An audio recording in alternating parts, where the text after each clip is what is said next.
اللهم صل على محمد وعلى آل محمد كما صليت على إبراهيم وعلى آل إبراهيم إنك حميد مجيد. نحمده ونصلي على رسوله الكريم. أما بعد فأعوذ بالله من الشيطان الرجيم. بسم الله الرحمن الرحيم. إن الدين عند الله الإسلام. صدق الله العظيم.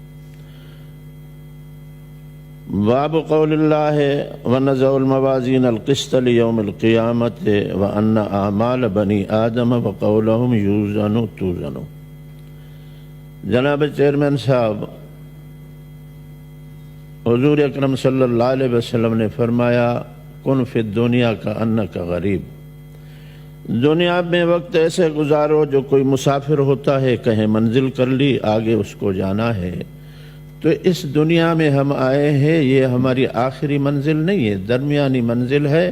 آخرت والی جو آخری جو منزل ہے مسلمانوں کے لیے جنت ہے، اللہ نصیب کرے. اور جو اللہ کے قانون کو نہیں مانتے ان کے لیے جہنم ہے. تو اس دنیا میں ہم جو آئے ہیں اور اللہ نے یہ ہمیں ملک دیا جس کے اندر ہم امن کے ساتھ رہتے ہیں، تو اس میں یہ ہے کہ ہم اپنے کردار کو بھی دیکھیں، گفتار کو دیکھیں کہ ہم نے کیا کیا ہے. صرف یہ 6 سال کے گفتار اور کردار پر جو ہے معافیاں ہم مانگیں، یہ ٹھیک ہے. کسی کی بے عزتی ہوئی ہے الفاظ سے، کردار سے. یہ حضور اکرم صلی اللہ علیہ وسلم نے فرمایا 2 آدمی ایک دوسرے کو برا کہتے ہیں. پہلے والے نے کہا وہ کمبخت، اس نے کہا کمبخت تم ہو. ٹھیک، دوسرے پر گناہ نہیں ہوگا، پہلے پر ہوگا کہ اس نے اس کو کہا. اگر اس نے کہا وہ کمبخت، یہ کہتا ہے کمبخت کے بچے، اب اس نے زیادتی کی، اس کے باپ کو گالی دی، تو اب یہ اس میں زیادتی کی، اس کا بھی گناہ اس پر اور اس کا گناہ اس پر ہوگا. یعنی ما یلفظ من قول، جو بھی لفظ آدمی بولتا ہے ملائکہ اس کو لکھتے ہیں. تو ہم نے یہ 6 سال میں یہاں رہ کر ایسی باتیں ہم نے سنی کہ جب کہ یہ آئین بنا اور 73-74 میں یہ فیصلے ہوئے. مفتی محمود رحمہ اللہ، مولانا نورانی صاحب اور دوسرے حضرات، یہ علماء بیٹھے ہوئے ہیں، انہوں نے آئین کے اندر یہ آیا کہ قرآن حدیث کے خلاف کوئی قانون نہیں بنایا جائے گا اور قرآن اور حدیث کے مطابق فیصلے ہوں گے. جمہوریت اپنی جگہ پہ، لیکن ایسی جمہوریت نہیں کہ یورپ کی ہے. یورپ کی جمہوریت میں ملکہ الزبتھ کے زمانے میں، مناسب الفاظ نہیں ہیں، خیر میں بولتا ہوں، مرد کی مرد سے شادی، اس کے لیے بل پیش ہوا اور بل جمہوریت نے اس کو منظور کیا اور اس کا آئین کا جز بن گیا. ایک جمہوریت ان کی ہے، یہ نہیں. اسلام میں یہ ہے قرآن اور حدیث کے خلاف کوئی قانون نہیں بنایا جائے گا. باقی اور فیصلوں کے لیے بھائی اس دریا پر پل کہاں بنائیں، بجلی گھر کہاں بنائیں، اور اس کے لیے ہم ڈیم کیسے بنائیں، ان میں جمہوریت ہوتی ہے. اپنے اقوال کو، اپنے اس کو پیش کرنا. تو اس میں علماء نے یہ بتایا قرآن اور حدیث کے خلاف کوئی فیصلہ نہیں ہوگا، اور یہ طے ہوا. جس کے اندر بھٹو صاحب یہ تھے اور دوسرے حضرات تھے، جماعت اسلامی اور جتنے بھی تھے اس وقت تھے، انہوں نے اس مسئلے کو حل کیا. لیکن میں افسوس کے ساتھ آپ کے سامنے یہ 6 جو سال گزرے، بیرونی ملک جو مسائل تھے اس ملک نے کس طرح اس پر بولا، کیا کیا.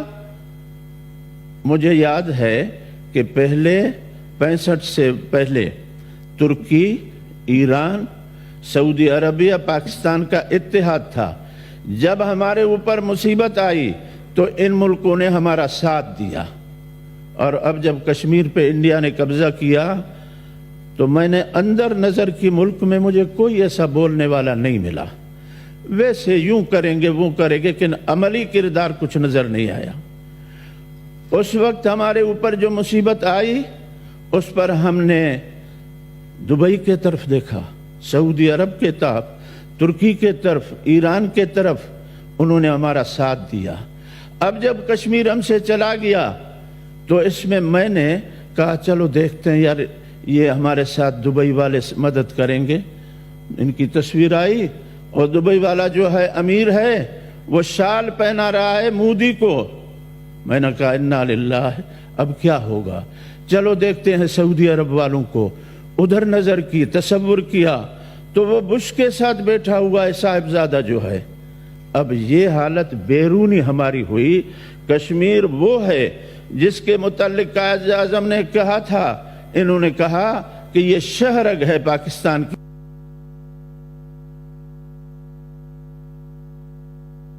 اس کے خلاف بات ہوئی اور نہ بیرونی دوستوں سے کوئی امید رہی. اور اس کے بعد ابھی جو فلسطین کا مسئلہ ہے اس پر بھی کچھ نہیں ہو رہا ہے. بچے مر رہے ہیں، عورتیں ہیں. ملک کے اندر کون سے مسائل بل آتے ہیں؟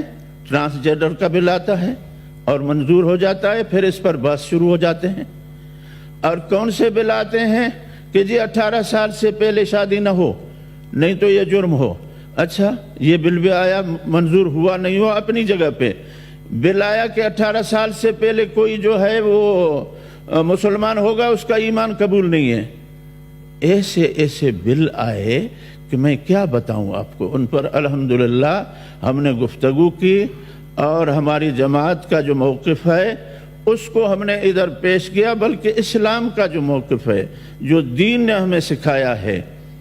اور جناب میں بلوچستان کا ہوں، وہاں کے متعلق میں عرض کروں کہ یہ ہمارے بچے غائب ہیں، ان کا پتہ نہیں کہاں ہے.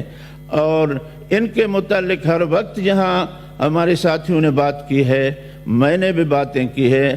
آج بھی میں کہتا ہوں ان کو ظاہر کیا جائے، ان پر کوئی جرم ہو، عدالت میں ان پر کیس چلے. میں نہیں کہتا ہوں کہ وہ سارے غلط نہیں ہیں، میں کہتا ہوں عدالت کے اندر ان کو پیش کیا جائے، لیکن اس پر بھی کوئی توجہ نہیں. اور جناب بلوچستان کی معدنیات ہیں، روکوڈک ہے، سیندک ہے. آپ بتائیں کہ بلوچستان کو کتنا اس سے حصہ دیا جا رہا ہے. اور یہ سوئی گیس جو تھا وہ پنجاب تک، پشاور تک، یہ جو ہے ان علاقوں تک وہ پہنچ گیا، لیکن بلوچستان کے لوگوں کو وہ نہیں ملا اور اس کے جو پیسے تھے وہ بھی ان کو نہیں ملے. یہ حال ہے ہمارا. جناب چیئرمین، یہ سب دوستوں سے میری گزارش ہے کہ ہمارے ہاں اب اتنا ظلم ہو رہا ہے بلوچستان میں کہ پہاڑ ہمارے 8-10 پشتوں سے ہمارے لوگوں کی ملکیت ہیں، ان پر انہوں نے قربانیاں دی ہیں اور اپنی ان کی حفاظت کی ہے. اب قانون کیسے بنایا گیا ہے کہ جی لیز کرا کے دیتے ہیں. لندن میں بیٹھا ہوا کوئی آدمی ہے جس کے یہاں آدمی ہیں، وہ ان کے نام پہ لیز ہوتا ہے اور مقامی لوگوں کو 1 روپیہ اس سے نہیں ملتا. یہ بڑا ظلم ہے.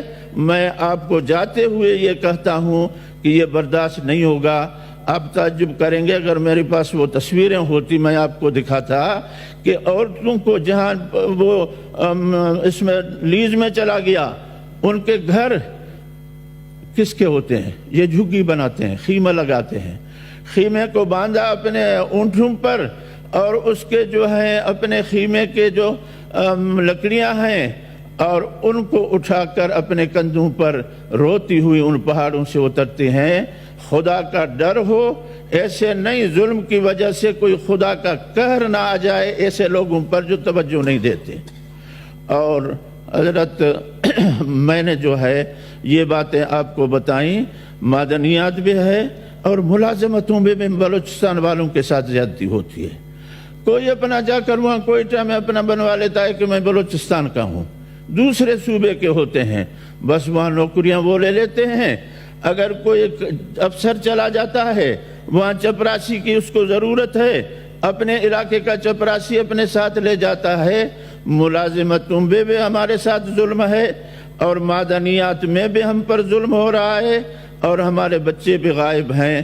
ان کے لیے میں بلوچستان کی یہ بات آپ سے کرتا ہوں. اللہ تعالیٰ قیامت کے دن فیصلہ تو کرے گا.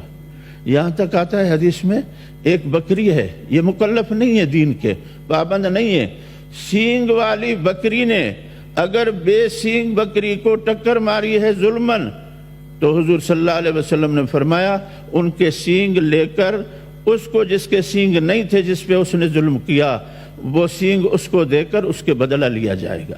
کیا ہم اسی طرح کریں گے؟ امام بخاری رحمہ اللہ نے فرمایا وَنَزَعُ الْمَوَازِينَ الْقِسْطَ لِيَوْمِ الْقِيَامَةِ، باب باندھا ہے اس نے کہ ہم جو ہے قیامت کے دن ترازو ہوگی اس میں اعمال تلیں گے لیوم القیامت، قیامت کے دن، وَأَنَّ أَعْمَالَ بَنِي آدَمَ، ہمارے جتنے کام ہیں، کردار ہے یا ہماری گفتار ہے وہ اس ترازو میں تولا جائے گا۔ اللہ کے عرش کے سامنے وہ ترازو ہوگی، اتنی بڑی ترازو ہوگی کہ جس کا اندازہ نہیں ہے۔ تو حضرت اس ترازو میں وہ قیامت کے دن یہ حساب تو لیا جائے گا۔ یہاں کوئی افسر کسی پر ظلم کرے یا کوئی صوبہ دوسرے صوبے پر یا ملک کے بڑے کسی پر ظلم کریں گے، وَنَزَعُ الْمَوَازِينَ الْقِسْطَ، وہاں کردار بھی تولا جائے گا، اور یہ جو ہم ایک دوسرے کو گالیاں دیتے ہیں اقوال بھی تولے جائیں گے۔ حضور صلی اللہ علیہ وسلم نے فرمایا کہ کلمتان حبیبتان الی الرحمن، دو کلمے ہیں، دو کلام ہیں، اللہ کو بڑے پیارے ہیں، خفیفتان علی اللسان، زبان پر وہ الفاظ ہلکے ہیں، ثقیلتان فی المیزان، ترازو میں بہت بھاری ہوں گے۔ وہ کیا ہے؟ سبحان اللہ و بحمدہ، سب کہو سبحان اللہ و بحمدہ، سبحان اللہ العظیم، سبحان اللہ و بحمدہ، یہ ترازو میں بھی ڈالے جائیں گے۔ اور دوسرے پلڑے میں جو گالیاں ہیں، بیکار باتیں ہیں، یہ سب تولے جائیں گے۔ یہ دنیا کی زندگی نہیں، آخرت میں ہمیں حساب دینا ہے۔ آپ نے فرمایا حضور صلی اللہ علیہ وسلم نے الا ان فی الجسد مضغۃ، آدمی کے بدن میں ایک گوشت کا ٹکڑا ہے، اذا صلح الجسد کلہ، جب وہ ٹھیک ہوگا تو سارا بدن ٹھیک ہوگا۔ فرمایا کیا ہے؟ الا ہی القلب، یہ دل ہے۔ دل کو آدمی صحیح رکھے، اللہ کا یقین دل میں ہو، اللہ ایک ہے، وحدہ لا شریک ہے، حضور صلی اللہ علیہ وسلم اس کا آخری نبی ہے، جو احکام اس نے بتائے ہیں ہمارا ان کے اوپر عمل ہے۔ اللہ تعالیٰ آپ لوگوں کو خوش رکھے۔ سنجرانی صاحب نے، آپ لوگوں نے جس طرح پیش ہوئے ہمارے ساتھ، اللہ اس کا بدلہ دے دے۔ اور یہ جو زبان ہماری استعمال ہوئی ہے ایک دوسرے کے خلاف، ایک حدیث سنا کر بس کرتا ہوں، اذا تسابت امتی سقطت عن عین اللہ، جب میری امت ایک دوسرے کو گالی دے گی تو اللہ کے نظر سے گر جائے گی۔ جب اللہ کے نظر سے گریں گے تو پھر ہمیں کون اوپر کرے گا؟ اللہ ہمیں آپس میں اتحاد و اتفاق دے۔ اور میں نے بلوچستان کے لیے جتنا رونا ادھر رویا ہے، اب آخری اپنے اسپیچ میں یہی روتا ہوں کہ ہمارے حقوق ہمیں پورے دیے جائیں۔ وآخر دعوانا ان الحمدللہ رب العالمین۔ شکریہ جی۔